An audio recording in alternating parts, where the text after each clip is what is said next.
Avez-vous déjà entendu des conseils tels que « sois fort » ou « garde ton calme » lorsque les émotions commencent à émerger? Ces recommandations courantes peuvent évoquer le stoïcisme, une philosophie souvent mal comprise comme prônant la répression des émotions. Mais que diriez-vous si je vous disais que le stoïcisme ne consiste pas du tout à enfermer vos émotions? En réalité, c'est tout le contraire. Embarquons ensemble pour découvrir la véritable essence du stoïcisme, une philosophie qui guide penseurs et dirigeants depuis des siècles. Au cœur du stoïcisme, il s'agit de comprendre nos émotions, non de les réprimer. Il s'agit de maîtriser l'art de vivre en harmonie avec la nature, d'accepter ce que nous ne pouvons pas changer et de nous concentrer sur ce que nous pouvons maîtriser.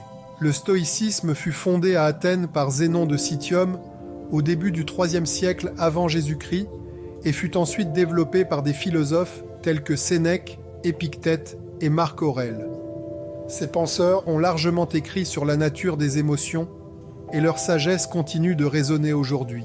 Imaginez-vous sur une plage, observant les vagues. Vous ne cherchez pas à arrêter les vagues. Au contraire, vous les regardez, comprenant leur rythme et leur flux. Voilà comment le stoïcisme nous incite à aborder nos émotions, non pas à bâtir un barrage, mais à comprendre les marées. Marc Aurèle, dans ses Méditations, nous rappelle que la tranquillité de la vie vient lorsque nous cessons de laisser les paroles et les actions des autres troubler notre paix.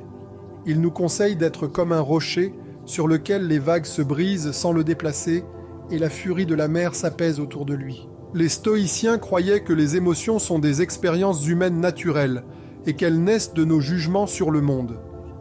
Lorsque nous percevons quelque chose comme une menace ou une perte, nous pouvons ressentir de la peur ou de la tristesse. Cependant, le stoïcisme nous enseigne à remettre en question ces jugements. Cette menace est-elle réelle ou imaginée? Cette perte est-elle vraiment catastrophique ou est-ce une occasion de grandir?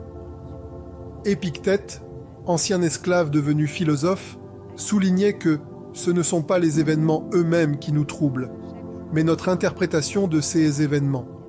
Ce changement de perspective peut nous donner le pouvoir de transformer nos réponses émotionnelles. En examinant et en ajustant nos croyances, nous pouvons atteindre un état d'équanimité, un esprit équilibré et paisible. Un autre outil puissant du stoïcisme est la pratique de la visualisation négative. Cela implique d'imaginer la perte des choses auxquelles nous tenons.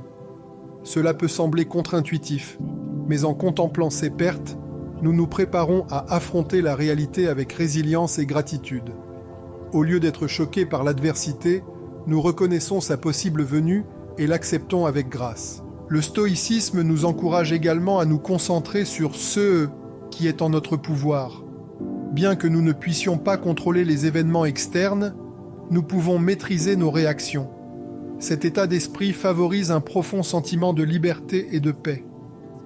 En reconnaissant que nous sommes les maîtres de nos propres réponses, nous nous libérons de la tyrannie des circonstances extérieures.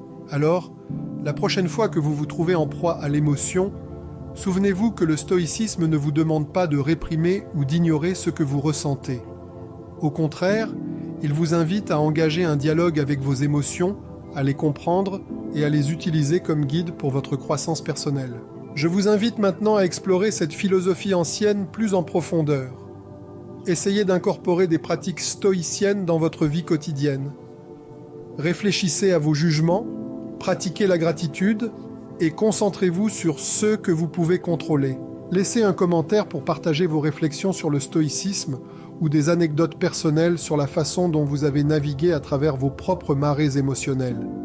Et si vous avez trouvé cette exploration du stoïcisme éclairante, envisagez de vous abonner et de partager cette vidéo avec d'autres qui pourraient bénéficier de la compréhension de la véritable nature de cette philosophie intemporelle. Ensemble, continuons à explorer la profondeur de nos émotions et la sagesse des âges. Merci de m'avoir accompagné dans ce voyage.